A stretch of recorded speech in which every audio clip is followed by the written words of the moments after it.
Shadow সিলেটের পক্ষ থেকে সবাইকে স্বাগত জানাচ্ছি। আমি লিটন চৌধুরী। ইতিহাস, ঐতিহ্য, বৃহত্তর সিলেটের আনাচে কানাচে অনেক স্থাপনা আছে, অনেক ঐতিহাসিক বিষয় আছে, অনেক ঐতিহ্যবাহী যে জিনিসপত্র আছে। আজ থেকে 100, 200, 300, 400, 500 বছরের পুরনো অনেক জিনিসপত্র আছে, অনেক স্থাপনা আছে। সেই বিষয় নিয়ে আমরা শ্যাডো সিলেট আমরা কাজ করে যাচ্ছি। আর যখন আমরা এই কাজগুলো সঠিকভাবে উপস্থাপন করতে পারি, সেই কাজের পুরো কৃতিত্বটাই চলে যায় আপনাদের কাছে। কারণ হচ্ছে যে আপনারা যারা, বিশেষ করে শ্যাডো সিলেটকে আপনারা যারা পরামর্শ দেন, আপনারা যারা সহযোগিতা করেন তথ্য দিয়ে যে কোথায় কী আছে, আর যখন আমরা এই বিষয়গুলো তুলে ধরি তখন কিন্তু পুরো কৃতিত্বটাই আপনাদের।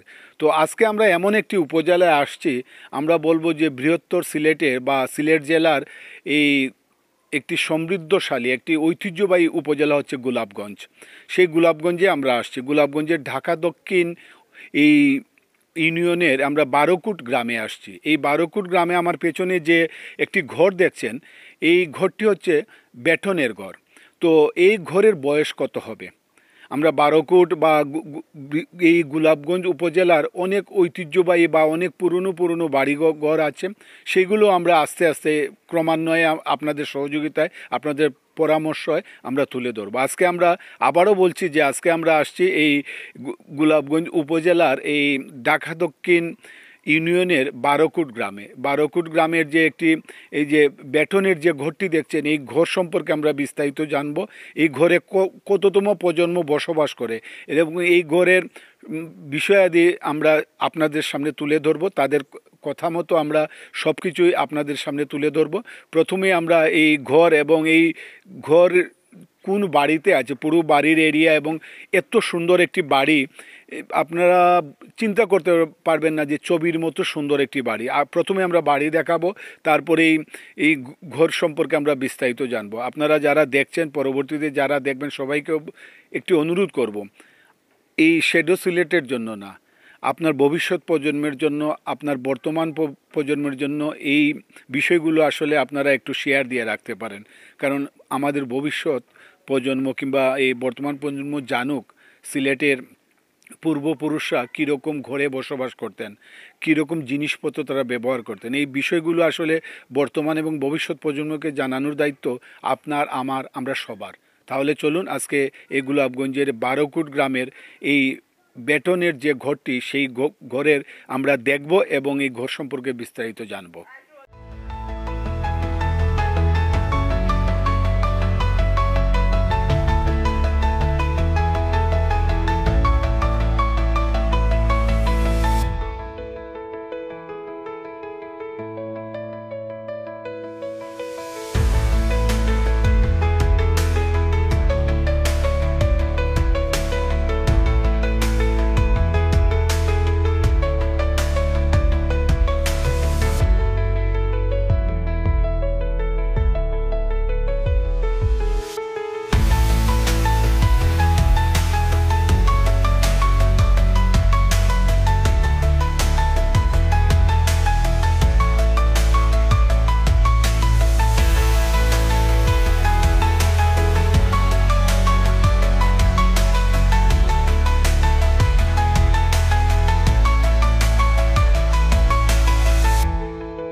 আমার বাড়ি আসলে বারকুট, আর আমার পাড়ার নাম দিলাল খাগাঁও, আর আমার বাড়ির নাম উৎসাবাড়ি।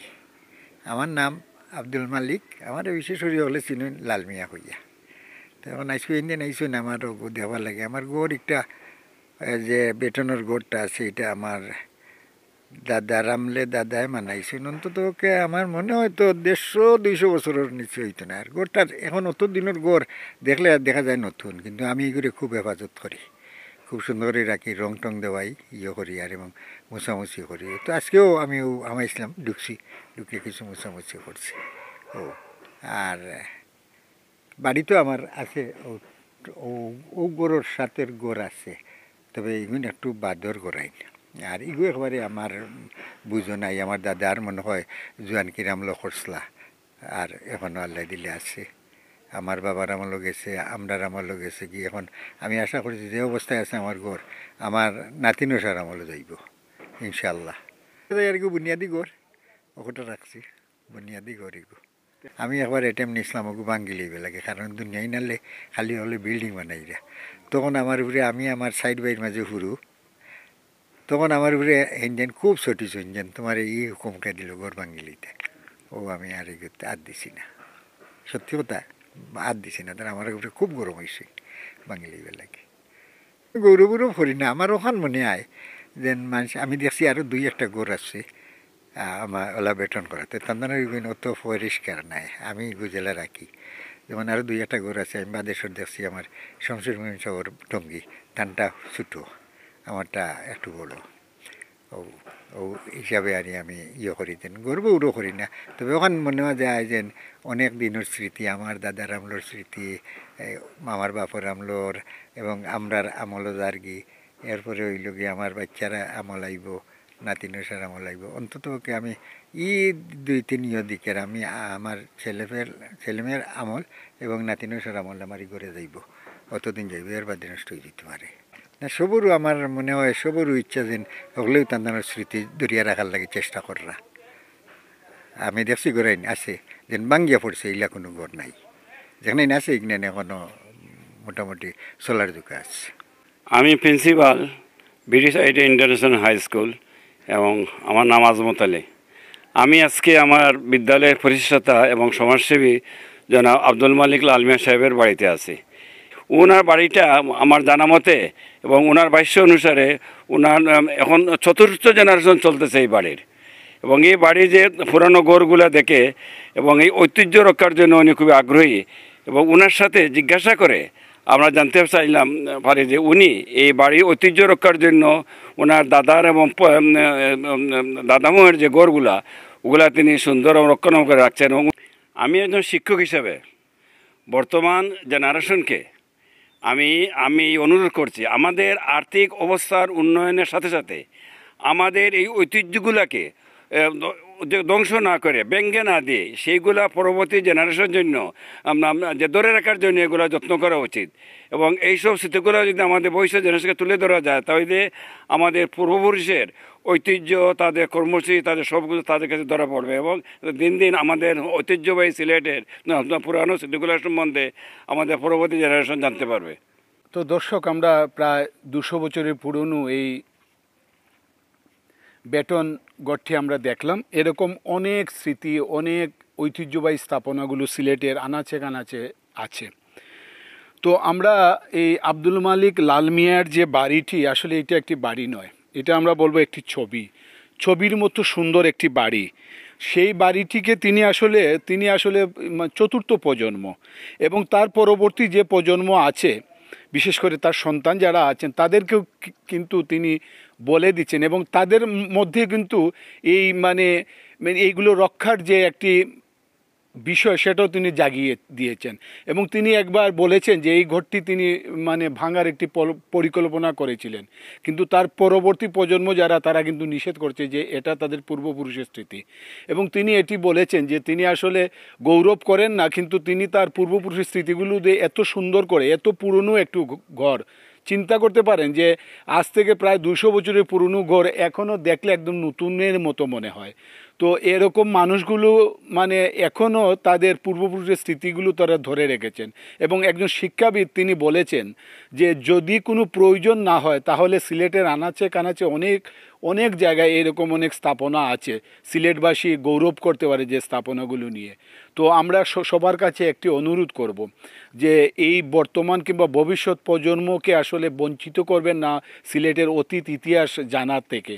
তো আপনারা এই বিষয়গুলো যাদের একান্ত প্রয়োজন নয়, যাদের বাড়িতে এরকম শতবর্ষী কোনো ঘর কিংবা কোনো জিনিস আছে, সেগুলোকে না ভেঙে এগুলোকে মানে সংরক্ষণ করে রাখার অনুরোধ আমরা করতে পারি।